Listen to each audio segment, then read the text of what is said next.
Enfin, nous allons avoir un nouveau support dans Zenless Zone Zero. Depuis Astraio, nous n'avions pas eu de 5 étoiles et Yuzua est là pour combler le vide. Je vous propose un guide complet pour voir avec quel personnage vous pourrez la jouer et si c'est intéressant pour vous de la prendre. Je vous donnerai aussi ses points positifs et les points négatifs. Alors, tout ce que vous verrez dans cette vidéo vient du serveur Creator Experience de Yoverse, les données ainsi que les vidéos tournées. S'il y a un changement d'ici la sortie de la version 2.2, je vous indiquerai les changements en commentaire épinglé. Pour cette vidéo, je vous ai chapitré les sections pour que vous puissiez retrouver la section que vous cherchez. Et on va commencer par voir son kit.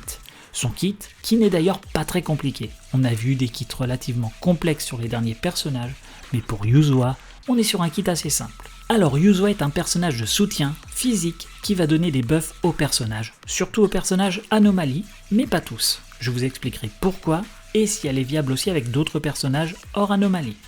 On la jouera principalement off-field, c'est-à-dire que son temps de terrain sera court. Il nous permettra de mettre des compétences qui vont donner des buffs de dégâts à nos autres personnages, puis nous passerons sur notre DPS qui aura le temps de terrain nécessaire lui pour faire les dégâts. Pour commencer, Yuzua va appliquer sur un ennemi, dès qu'elle fera son attaque spéciale EX ou son ulti, l'état frayeur sucrée pendant 40 secondes. Alors autant vous dire que vous arriverez facilement à cycler cet état, vu qu'il va durer quand même 40 secondes. Cet état, il fera que les ennemis prendront des dégâts toutes les secondes, et les dégâts seront de l'élément du personnage qui attaquera à ce moment-là sur le terrain. Par exemple, vous faites la compétence de Yuzua ici, et toutes les secondes, l'ennemi prend des dégâts physiques. On switch sur Miyabi, on attaque avec des dégâts de glace, et les dégâts qu'inflige Frayeur Sucré deviennent des dégâts de glace. Il faut savoir que le taux d'accumulation de chacune de ces attaques augmente de 25%. Elle ne donne pas plus d'anomalies, mais elle permet de le cumuler plus rapidement. Cela va donc aider l'agent sur le terrain à cumuler plus rapidement l'anomalie de l'élément concerné, surtout s'il s'adapte à son élément. Si vous jouez avec deux autres personnages anomalies, c'est excellent. En résumé, ce sont des dégâts sur la durée que va infliger Yuzua en n'étant pas sur le terrain, et ces dégâts seront de l'élément du personnage déployé, ce qui va aider à accumuler l'anomalie concernée. Et pour finir sur les dégâts off-field, il y a Kama, qui est le petit tanuki qui l'accompagne, qui inflige aussi des dégâts physiques régulièrement. Alors, ces dégâts sur la durée ne feront pas de gros dégâts, mais elles vont surtout permettre d'accumuler l'anomalie plus rapidement. Généralement, vous n'allez pas vous préoccuper de ça puisque c'est automatiquement appliqué sans qu'on s'en rende compte dès qu'on fait une attaque spéciale EX ou un ulti de Yuzua. Et vu que l'état dure 40 secondes, c'est assez long pour le cycler facilement. Elle a aussi une autre source de dégâts off-field, c'est avec les points de sucre. Ce sont les points qui apparaissent en haut à gauche sous la photo de profil. Si elle a des points de sucre, elle déclenchera une attaque coordonnée quand le personnage sur le terrain fera des attaques sur l'ennemi. Elle consommera 1 point de sucre par attaque. L'attaque coordonnée se lancera toutes les 8 secondes et c'est considéré comme une attaque de contre-coup. Pour générer des points de sucre, Yuzua en gagnera 3 quand elle entre sur le terrain, 2 avec la compétence spéciale EX, 2 avec l'ulti, et il y a quelques autres sources pour en avoir 1, mais vous verrez que généralement vous tomberez rarement à 0 points. Son ulti lui fera des dégâts physiques, il redonnera 2 points de sucre et 25 points d'énergie à tous les membres de l'équipe. Le gain de 25 points est assez sympa. Par contre, l'animation de l'ulti est relativement longue. Je pense que ceux qui optimisent le clear time ne lanceront pas l'ulti à chaque fois qu'il est disponible pour optimiser s'ils ont assez de points d'énergie. Mais ça c'est vraiment pour les joueurs qui time parfaitement et qui sont dans la micro-optimisation. Maintenant, quand on utilise son attaque spéciale EX, en plus de mettre l'état frayeur sucré sur l'ennemi dont je viens de vous parler, on va aussi donner un effet aux alliés. Bénéfique celui-là, il vaut mieux. L'effet de Tanuki, c'est l'effet de son premier passif. On peut le voir en dessous de la barre de PV, c'est le cercle qui indique si l'effet est présent ou non. Tous les membres de l'équipe gagneront 40% de l'attaque de base de Yuzua pour un gain maximum de 1200 d'attaque. C'est-à-dire qu'il faut avoir 3000 d'attaque pour avoir le bonus de 1200 sur les alliés. Aussi, les dégâts infligés vont augmenter de 15%, le tout pendant 40 secondes. C'est la même durée que Frayeur Sucré sur l'ennemi. Et ce n'est pas le seul buff qu'elle va donner. S'il y a un autre personnage anomalie dans l'équipe ou un membre de la même faction, elle va activer le deuxième passif qui va donner plus 20% de dégâts d'anomalie et 20% de taux d'accumulation d'anomalie. Alors, pour activer le bonus maximum de ce passif, il faut avoir 200 de maîtrise d'anomalie, et ça, c'est un assez gros problème. Si vous n'êtes pas à l'aise avec l'anomalie sur Zenless Zone Zero, il faut savoir qu'il y a 2 stats d'anomalie. La maîtrise d'anomalie et l'adresse d'anomalie. La maîtrise d'anomalie est ce qui va influencer le taux de production d'anomalie sur la cible, soit la vitesse à laquelle l'anomalie va se cumuler. C'est la barre à droite des points de vie de l'ennemi, qui se remplit de l'élément du personnage. Et quand vous aurez atteint le déclenchement d'anomalie, vous allez faire des dégâts qui eux seront en fonction de l'adresse d'anomalie. Donc plus vous aurez de maîtrise d'anomalie, plus la barre d'anomalie va se remplir vite. Plus vous aurez d'adresses d'anomalie, plus vous ferez de dégâts lorsque l'anomalie se déclenchera. Pour revenir au passif de Yuzua, il se déclenche quand on a 200 de maîtrise d'anomalie. Sauf que la maîtrise d'anomalie n'est pas une stat que l'on peut facilement augmenter. On ne peut pas en avoir en substat sur les disques de poussée, on ne peut en avoir qu'en main stat du disque 6, 30% au niveau 15, et via le bonus 2 pièces du set, la mélodie de Phaeton qui va donner plus 8%. C'est-à-dire qu'avec la main stat du disque 6, le bonus 2 pièces Phaeton, plus la base du perso, on arrive au maximum à 171, alors qu'il nous faut 200. Vous la sentez venir la douille pour avoir les 200, la seule solution pour avoir les 30 manquants, eh ben, c'est le moteur ampli signature bien sûr. Qui donnera en pourcent 32 maîtrises d'anomalie, eh ben ça tombe bien ça. Et avec, vous avez donc 200. Et aucun autre moteur ampli ne donne ces 30% de maîtrise d'anomalie manquants. C'est-à-dire que si vous n'avez pas le moteur ampli signature de Yuzua, vous aurez non pas un bonus de 20%, mais un bonus de 14%. Je trouve que c'est pas réglo de leur part d'obliger à prendre le moteur ampli afin d'avoir le kit complet d'un personnage, spécialement d'un support. Habituellement, nous avons le kit complet du support que l'on peut obtenir sans arme signature, et souvent l'arme signature donnait des bonus supplémentaires, mais là c'est directement le kit de base qui ne peut pas être atteint sans le moteur ampli signature. On en parlera un peu en près des moteurs amplis. Pour résumer son kit, on voudra l'attaque spéciale EX quand elle est disponible et potentiellement son ulti. Ensuite, on switchera sur les autres personnages pour faire des dégâts. La liste des buffs qu'elle donne est la suivante, plus 1200 d'attaque, plus 15% de dégâts, plus 20% de taux d'accumulation d'anomalie et plus 20% de dégâts d'anomalie. Sur les ennemis, elle appliquera frayeur sucrée. Ce sont des dégâts sur la durée, une attaque toutes les secondes de l'élément du personnage sur le terrain. Ces attaques ont plus 25% de taux d'accumulation d'anomalie et elle fera des attaques coordonnées toutes les 8 secondes en consommant un point de sucre. Petite simulation. En combat, je viens de faire l'attaque spéciale EX de Yuzua et quand on regarde les stats des persos, on voit bien les plus 1200 d'attaque. Il y a aussi d'autres buffs, 60 d'adresse d'anomalie donnés par le moteur ampli, on en parlera dans la section des moteurs amplis, et le reste des buffs, par exemple les dégâts critiques de Miyabi, c'est donné par l'arme de Miyabi. Voilà pour le résumé de son kit. Les buffs sont sympas, mais qu'en est-il comparé à Astra Yao? Alors, dans une équipe anomalie qui fait des dégâts d'anomalie, Yuzua est aussi bien, voire meilleur qu'Astra Yao. C'est donc une excellente nouvelle parce que nous n'avions qu'un support très puissant et dans les endgames, il fallait vraiment choisir dans quelle team la mettre et l'autre team souffrait de l'absence d'Astra Yao. On en parlera dans la partie des teams, mais la synergie entre Yuzua et Vivian est excellente. On jouera souvent ces deux personnages ensemble et on mettra un personnage anomalie au milieu pour bénéficier des buffs et des kits de Vivian et Yuzua. C'est un peu la team parapluie qui va carry les DPS anomalie. Jane et Yanagi en profiteront grandement. Maintenant Miyabi, est-ce qu'elle va bénéficier de Yuzua?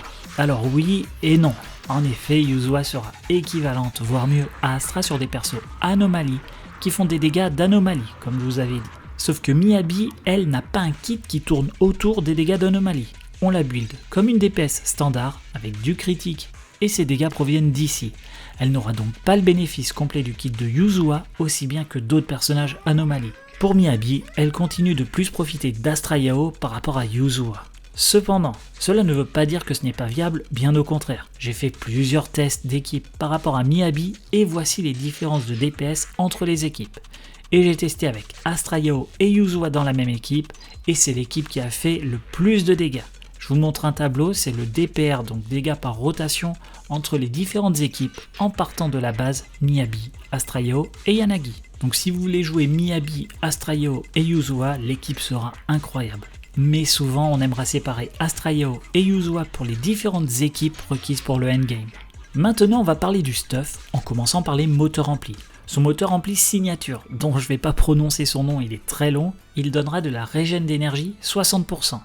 On en a peu et c'est agréable puisque vous aurez souvent la possibilité de faire les attaques spéciales EX pour gagner des points de sucre et maintenir l'état frayeur sucré sur les ennemis. Mais surtout, sa force, c'est qu'il va donner en passif les 32 maîtrises d'anomalie qu'il nous faut pour atteindre les 200 nécessaires pour activer le second passif au maximum.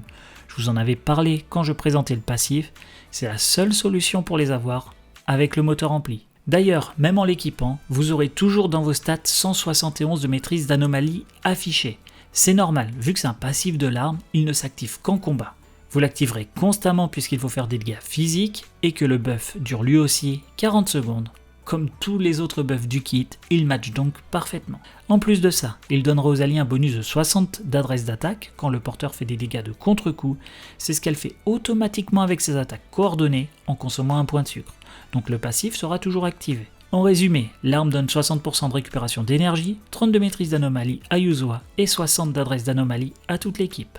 Si vous ne prenez pas ce moteur ampli, voici les alternatives. Le berceau des sanglots, c'est le moteur ampli de Rina qui sera une excellente alternative. Et en 4 étoiles, le canon Kaboom est très bien. Son passif va buffer l'attaque des personnages et on va pouvoir avoir le maximum de buff d'attaque puisque les attaques off-field de Yuzua comptent comme une, celles de Kama Sontanuki comptent comme une seconde source, plus le DPS qui sera sur le terrain, on aura au moins 3 stacks minimum en permanence et avec le moindre personnage faisant des dégâts off-field, le 4ème stack sera activé. Voilà pourquoi ce moteur ampli 4 étoiles est aussi très compétitif. Au niveau des disques de poussée, il n'y a pas de set parfait pour elle. On a plusieurs possibilités. Il y a pour le bonus 4 pièces, 4 possibilités. Swing Jazz, qui va donner 20% de récupération d'énergie et un bonus de 15% de dégâts à toute l'équipe pendant 15 secondes. Le set est bien, par contre il a un downtime assez important, puisque le bonus ne dure que 15 secondes, on aura un long moment sans le bonus, puisqu'on va pas cycler aussi souvent sur Yuzua, surtout quand elle offre via son kit des bonus de 40 secondes. C'est l'inconvénient de ce set. Sinon vous pouvez mettre Voix Astrale, qui donne 10% d'attaque et un bonus de dégâts. Le souci, c'est que nous ne pouvons pas cumuler les 3 stacks du bonus, puisque pour avoir ce bonus de 3 stacks, il faudrait faire beaucoup de quick assist. Il y a peu de teams avec Yuzua pour lequel nous ferons du quick assist, on n'aura donc pas le bonus maximum. Blues Libre est une alternative, mais uniquement si vous jouez avec Jane ou Alice, puisque le bonus qu'il confère aux alliés concernera les agents du même élément que le porteur, c'est-à-dire physique. Voilà pourquoi seuls Jane et Alice en auront le bénéfice. Et la 4ème alternative, c'est Protopunk pour son bonus de 15% de dégâts pendant 10 secondes. Voilà pour les 4 sets que vous pouvez mettre en 4 pièces. Pour ma part, je vous recommanderais Jazz Swing, qui est le plus passe-partout comme set. En 2 pièces, là c'est beaucoup plus simple. Il faudra mettre la mélodie de Phaeton pour son bonus de maîtrise d'anomalie pour augmenter le gain du 2ème passif. Si vous n'avez rien, vous pouvez mettre un triple 2 pièces mélodie de Phaeton, 2 pièces Swing Jazz et 2 pièces Hormone Punk. Mais ce n'est pas vraiment recommandé puisque vous passez du passif 4 pièces de Swing Jazz. En statistique, vous allez viser en pièce 4 attaque %, pareil pour la pièce 5 puisque le but sera d'atteindre le 3000 d'attaque, et la pièce 6 maîtrise d'anomalie. C'est la seule pièce sur laquelle vous pouvez avoir maîtrise d'anomalie, c'est pourquoi on n'a pas d'autre alternative. En substat, on visera attaque % et adresse d'anomalie. On visera 200 de maîtrise d'anomalie. On augmentera cette stat grâce aux 2 pièces mélodie de Phaeton qui donnera plus 8%, la pièce 6 qui donnera plus 30%, avec ça on aura 171, et avec le moteur rempli, ça donnera 201. Il n'y a pas d'autre moyen d'augmenter cette stat. Ensuite l'attaque, il faudra viser 3000, c'est le prérequis à viser pour donner le bonus maximum d'attaque à vos alliés, 1200. Vous n'avez pas besoin de trop focus l'adresse d'anomalie, l'impact n'est pas important sur ces stats. Elle est relativement simple à stuff pour ça, puisqu'il n'y a qu'une stat que l'on peut vraiment influer via les artefacts, c'est l'attaque. La maîtrise d'anomalie c'est peu flexible et l'adresse d'anomalie n'est pas très impactante. Il n'y aura pas besoin de stats critiques sur elle. La Yuzua que je vous montre depuis le début est équipée d'un 4 pièces Jazz Swing, un 2 pièces mélodie de Phaeton.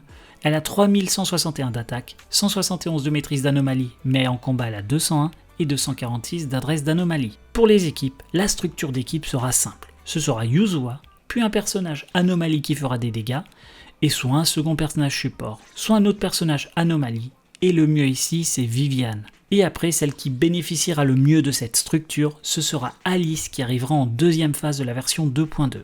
Elle n'est actuellement pas disponible en test sur le Creator, mais je vous proposerai un guide sur elle peu avant sa sortie en bannière, ainsi que les tests avec Yuzua. Mais en attendant Alice, vous avez plein d'équipes jouables, et c'est une upgrade pour toutes vos teams Anomalie. Vous calez qui vous voulez en personnage Anomalie pour faire les dégâts. Si vous n'avez pas Vivian, vous pouvez mettre Burnice en alternative. Yanagi gagne beaucoup et devient agréable à jouer au milieu de Yuzua et Vivian. Souvent reléguée pour faire les disorders avec Miyabi, on peut maintenant la jouer sans elle tout en étant viable. Jane aussi reçoit un up grâce à Yuzua. Les teams de Jane et Yanagi reçoivent une upgrade en comparaison de leur ancienne meilleure team actuelle, et ce grâce à Yuzua. La structure Yuzua et Vivian est très forte. Maintenant pour Miyabi, même si elle ne bénéficiera pas entièrement des bonus de Yuzua, elle est jouable sans problème avec elle.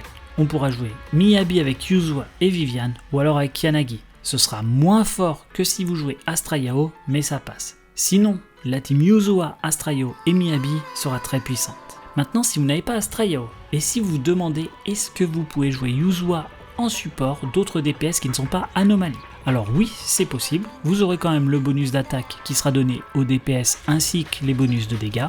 Si actuellement votre support c'est Lucie ou César, Yuzua proposera de meilleurs buffs que ces deux personnages, mais voilà. Je recommande pas forcément de prendre Yuzua pour des DPS de type attaque, je recommande d'attendre soit le prochain rerun d'Astrayao, ou alors des supports vraiment dédiés qui donneront des buffs plus complets.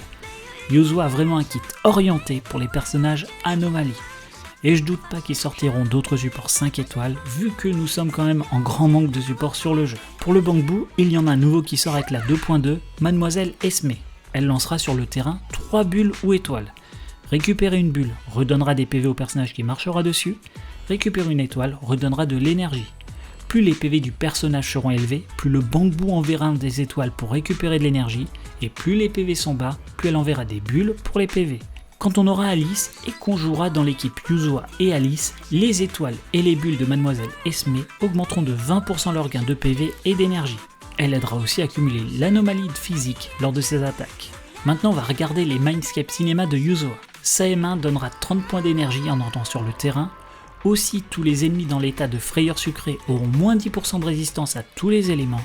Aussi, les bonus donnés par rapport à son second passif, les dégâts d'anomalie et de dysfonctionnement augmenteront de 130% par rapport à sa valeur d'origine. Sa M1 est une sorte de compensation de si on n'a pas le moteur rempli.